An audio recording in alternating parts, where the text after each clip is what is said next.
Hi guys! Welcome back to our channel, Talk and Tell America. Welcome back! Ang ating pag-usapan natin ngayon ay ang latest updates ni former President Rodrigo Duterte. So ano na pala ngayon ang sitwasyon niya? So here is the latest update for former President Rodrigo Duterte. Currently, situation in The Hague. Duterte is still detained at the International Criminal Court (ICC) in The Hague.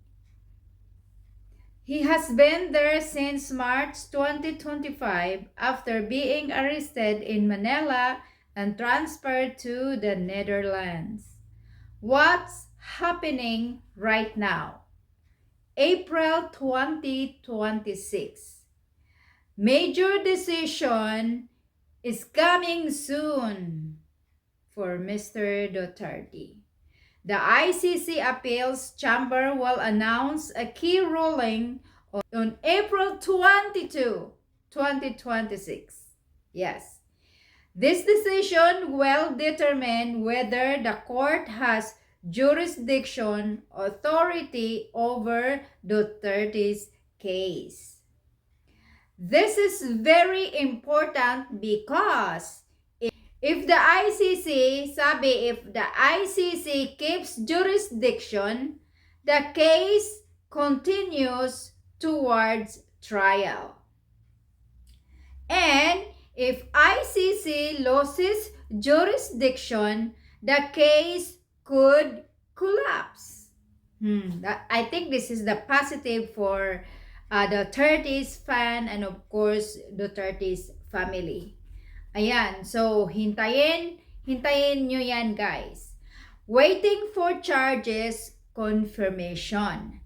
Judges are also expected to decide whether to formally confirm charges deadline around late April 2026. These steps determines if Duterte will go to full trial. Nako, matanda na si Rodrigo Duterte. Paano yan? Alam niyo man kasi dito kasi hindi ko alam kung saan sa Philippines. Kasi dito, lalong-lalo na dito sa Amerika, kahit 90 years old ka pa, kahit 100 years old ka pa, pag na-anuhan ka, yung na-accuse or na-guilty ka na talaga, yung nahatulan ka na talaga, kahit matandang-matanda, kahit nagkasakit ka pa, pipresuhin ka talaga. Pero hindi naman yung pipresuhin nga, dalhin ka doon sa, meron naman ding ilagay ka doon sa magandang presuhan, parang VIPs or something, di ba? So parang ganon. So the charges against Duterte, as we know, and for yung hindi pa nakakaalam, kasi yung iba kasi dyan sa Philippines, hearsays lang, yung iba yung parang marites lang, so wala talagang nakakaalam. Magbabash na lang ng bash, pero hindi naman talaga alam ang katotohanan. So ito ang mga charges against sa kanya.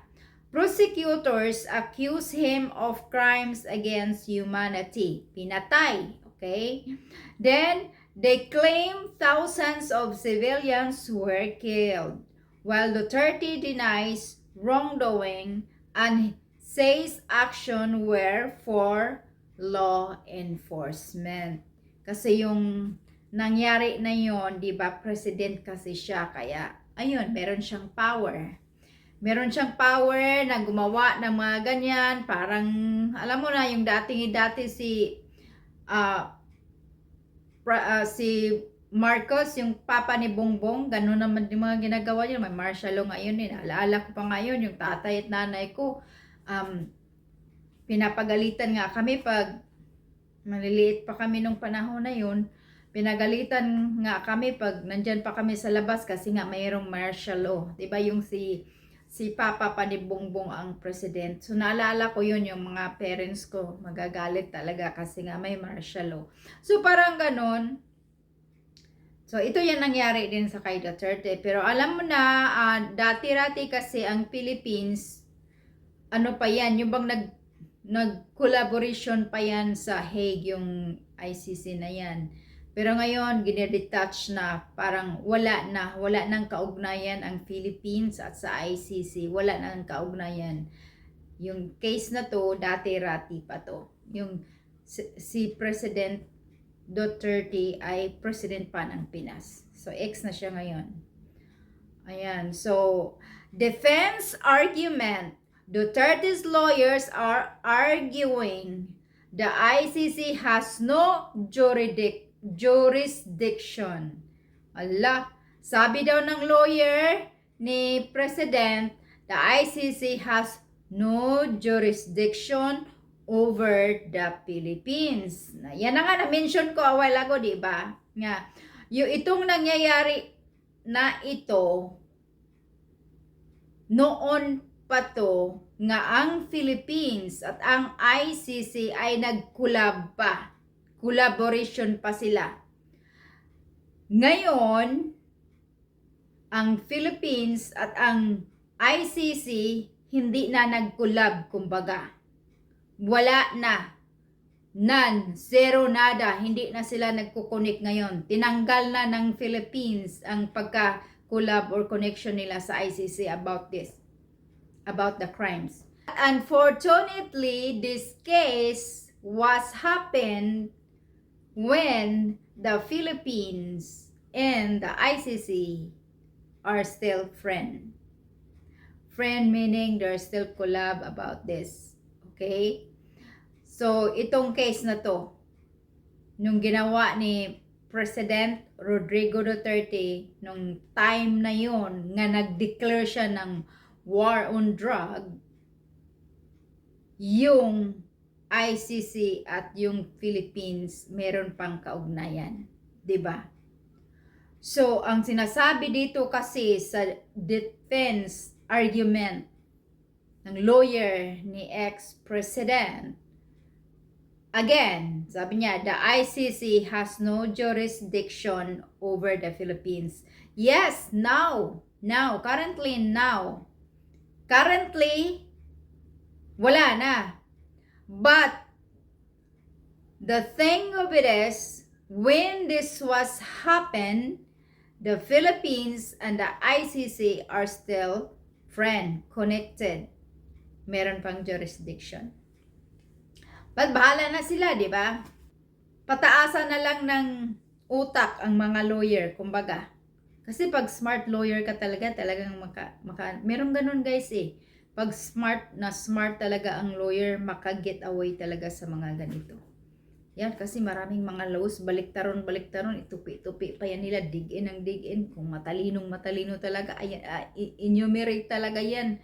Talagang yan, articulate masyado, dig in, tapos binabaliktad, twist pa yan. Kung talagang smart na smart. So, tingnan natin. And now, sabi, the case is politically motivated. Yes.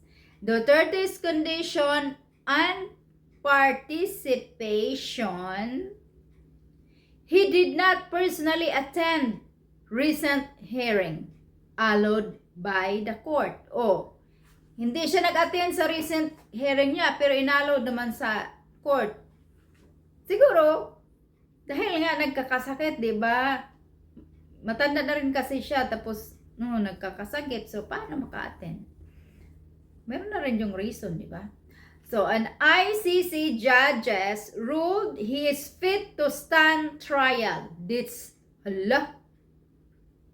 Sabi ng ICC judge rules that he is fit to stand in trial despite of health condition. Yan ang nga sinasabi ko eh. Mag-argue tayo, pwede natin arguhin yan kasi nga, pero yung doktor kasi nila, tinitingnan kasi yan nila guys, hindi ka talaga makadeny kasi talagang meron lang mga expert, mga expert ang tumitingin kung talagang pwede pa ba siya, ano pa siya, anang fit ba siya sa mag-attend ng trial, ang iyang health condition, okay lang ba? Meron kasi yan silang meron yan silang mga expert nga tumitingin kung itong tao na to ay fit ba talaga. And according to the judges, he is fit in spite of his condition. Ayan, wala na tayong magawa dyan. Kasi meron talaga, maliban lang kung meron tayong doktor sa Philippines nga doon talaga nag-asikaso. Pero meron din silang doktor. Hindi yan kasi isa lang eh. This is not just one way. This is both ways. Kasi kung meron ang resulta sa doktor nila doon sa Hague, sabihin fit. Tapos resulta naman dito sa doktor sa Philippines, sabihin hindi fit. Aargyuhin pa rin yan, uulitin na naman yan. Tapos, ang resulta, sabihin na fit talaga. So, ayun, ganun talaga. Ganun talaga yan. So, ngayon, anong magagawa natin, guys? Sa tingin ko naman, sila ni Kate, ang anak na si Katie, masaya naman si Katie, parang natanggap na rin niya ang sitwasyon. Masaya naman siya, nakikita ko sa vlog niya, masaya siya eh. And continue life. Pumupunta sila, may chance naman din silang pumupunta doon. Dinadalhan ng mga pagkain. So, ano lang talaga, iba talaga pag malayo yung tatay nimo, di ba? Yung yung nasa prisuhan. It doesn't matter kung malayo, kung wala siya sa prisuhan, di ba? Halimbawa, nag-vacation lang, kahit saan pa yung lupalok ng mundo, okay lang ang mga kamag-anak mo. Pero sabihin nga, na bilanggo doon, na preso doon sa ibang bansa, iba talaga, as in. So, ayan, right now, Duterte is in detention. Okay ha, tandaan nyo, he is not really in prison. Kasi nga, hindi pa nga siya nahatulan. He is still accused. Remember that sa mga basher ni President Duterte, he is still innocent. He is still accused.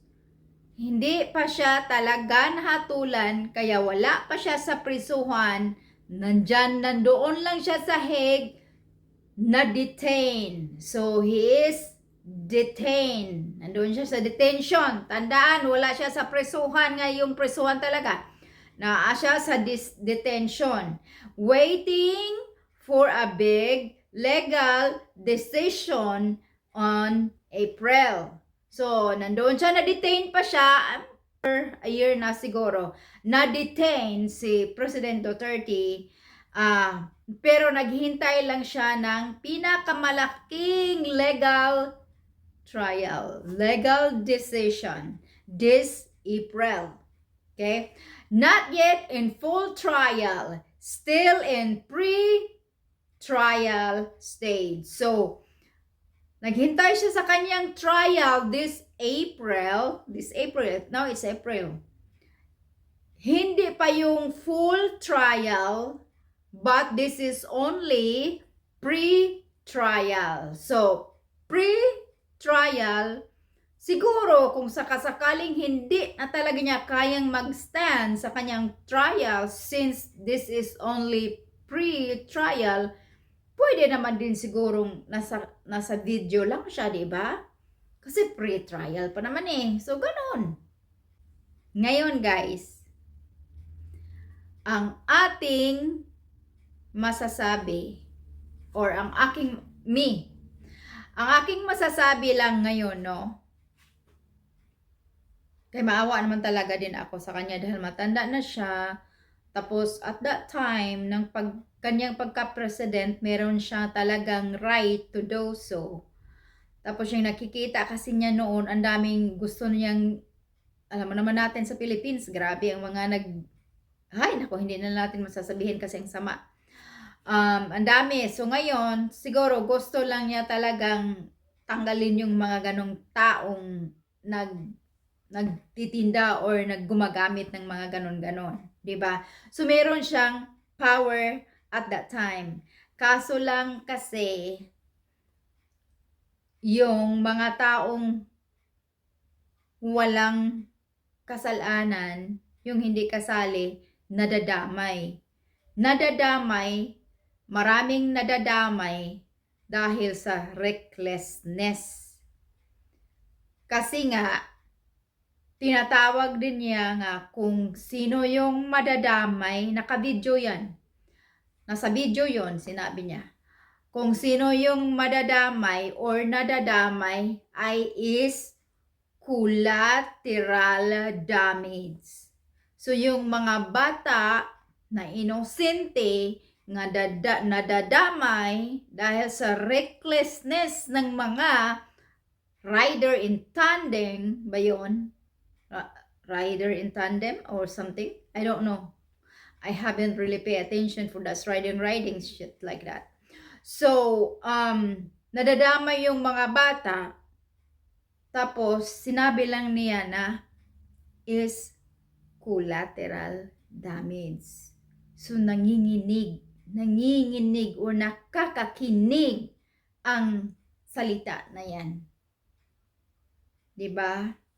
So, yun ang pinaka na-highlights din doon sa video na ginawa, sinabi lang niyang collateral damage. At ito ha, Marites. Ito, this part is Marites. Narinig ko ito sa isang vlogger na yung mga riding in tandem daw ay parang may quotas. Kung sino yung makadami sa halimbawa, ngayon, si Mr. A ay demolish siya. Ilagay na natin demolish para hindi tayo mahalata. Kasi bawal kasi dito eh. Makademolish siya ng 5 gumagamit. Yun ha. Tapos kung nakota na siya. Tapos ngayon kung masubrahan pa yan, magiging 6 or 7, mabibigyan siya uli ng dagdag na pera. O, diba? So, ngayon, yung mga riding in tandem daw ha, kaya, kahit sino-sino na lang ang hinuhuli nila para magkaroon ng additional money, additional payment. Ayun ang narinig ko ha. This is just narinig ko. Hearsay lang yan. Narinig ko lang yan. Okay? So, kung totoo yan, ay grabe naman talaga. Para tayong nagtatrabaho niyan sa manufacturing, di ba? Manufacturing company ng mga clothing. Halimbawa, ayun, ito ang quotas nyo. Tapos ngayon, kung makuha nyo ang quotas, tapos may sobra pa, bibigyan ko kayo ng bonus. Parang ganun, di ba? So, it's horrible. But this is just what I heard. It was just a Marites. Somebody say something like that. But, who knows? So, ayan. As of now, former President Rodrigo Duterte is still detained in The Hague under the International Criminal Court. A major decision is expected on April 22, which will determine if the ICC can continue the case against him. This could decide whether Duterte will face a full international trial or not. Ayan, this coming 22, abangan nyo guys, this coming April 22, 2026, next 2 weeks. Abangan ninyo, ito, malalaman natin kung will face a full international trial. And this could be a really big news. It is this international law violates national sovereignty. Okay? It affects Duterte's legacy and Philippines politics. Pero ngayon, ang aking lang masasabi talaga, guys, paano na kaya kung talagang mahatulan siya, ano? Tapos mahatulan nga, magiging guilty ba? Kawawa naman siya, no? Punta siya, doon na siya. Hindi naman siya pwedeng ibalik sa Philippines. Kung sakasakaling mahatulan nga siya na guilty, hindi na siya mabalik sa Philippines. Doon na talaga siya sa Hague hanggang mawala na siya sa mundo. Ang mabuti naman mayayaman yan sila, di ba? Ito, number 1, nakakalungkot. Number 2, mabuti naman mayayaman ang pamilya nila. May mga power, mayayaman, kaya pwede silang pupunta doon. Kasi once na mapreso na siya, knock on the wood, no? Kung mag-guilty siya tapos mapreso siya, allowed naman ang lahat na magbibisita sa kanya doon. Yun ang nga sinasabi ko, mayayaman ang pamilya niya. So, si Katie, pwede si Katie doon nga magstay. Pwede naman si Katie kasi celebrity. Si Katie, yung youngest niya, is celebrity. She's celebrity. So, she's allowed to even apply citizenship. I mean, parang dual residency. Pwede siyang maka-apply sa Hague ng dual residency, like she can live in the Hague and she can live also in the Philippines. Mga ganun guys, yung mga celebrity may mga privilege kasi yan sila nga magstay sa ibang bansa, kahit anong bansa, pwede nga silang makabili ng mga ari-arian doon kasi may mga pribilehiyo yan ang mga celebrity. Ngayon, si Sara Duterte kay ano din siya, politics din siya. I'm not sure kung they're allowed to get they had a privilege like that. Maybe they do because they're powerful too, right? So, and then yung silang mga kapatid, di ba, mayor yan. So, may mga power sila. So, I'm not sure kung ang kanilang privilege ay the same as Katie. Ang pagkakaalam ko, si Katie Duterte parang celebrity na talaga siya. So, kung siya ay celebrity na talaga, she can really do that. Yung pwede siyang mag-apply ng dual residency. Yes. Ganun ang mga, kaya yung mga celebrity na guys, malaki ang opportunity nila na makapunta sa ibang bansa at manirahan doon at pabalik-balik bayan, tinatawag na balikbayan. Malaki ang privilege ng mga artist. Kaya yung mga artista, marami niyan silang mga ari-arian sa ibang bansa, pwede silang mag-vacation doon anytime they want to, walang question, kasi yun ang part ng kanilang privilege or pribilehiyo. Ano ba sa Tagalog? Pribilehiyo. Yang part sa kanilang privilege. So, kung sino yan dyan ngayon nga gustong mag-artista, pag-artista na para mag-travel kayo all over the world na makabili pa kayo ng mga house, di ba? Ganon guys. So anyway, thank you so much. And this is our vlog for today. Updates about ex-President Rodrigo Duterte. And if you haven't subscribed to this channel, please subscribe and stay connected. Bye-bye.